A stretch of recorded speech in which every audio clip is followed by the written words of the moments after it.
Berdasarkan pengecekan penyidik Kejari Musi Banyuasin, seluas 900 hektar tanah milik negara diklaim oleh Haji Alim selaku Direktur PT SMB.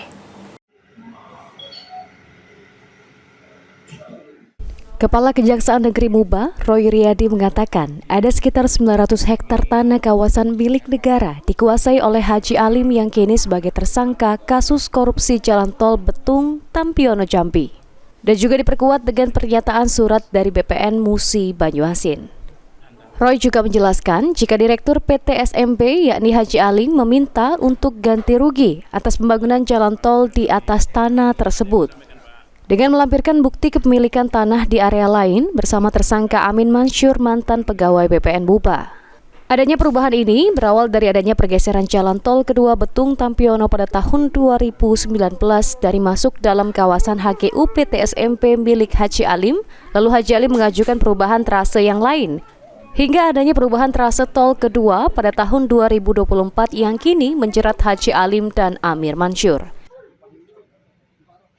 Nah, penetapan kedua ini itu lebih luas mengenai trasenya, ya kan, lebih luas, dan itu berdasarkan dari hasil penyidikan, ya kan, ada 2 bidang tanah yang dibuat surat pengakuan penguasaan fisik oleh HA selaku Direktur PT SMB, Dia mengakui dia sebagai pemilik tanah itu.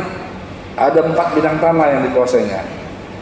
Lalu tim penyidik Kejari Muba melakukan pengecekan di lapangan bersama dengan ahli BPN, melakukan overlay pakai drone. Rupanya di sana ditemukan 900 hektar lebih itu kawasan tanah negara, bukan milik PT SMB. Ruzi Iskandar, PAL TV.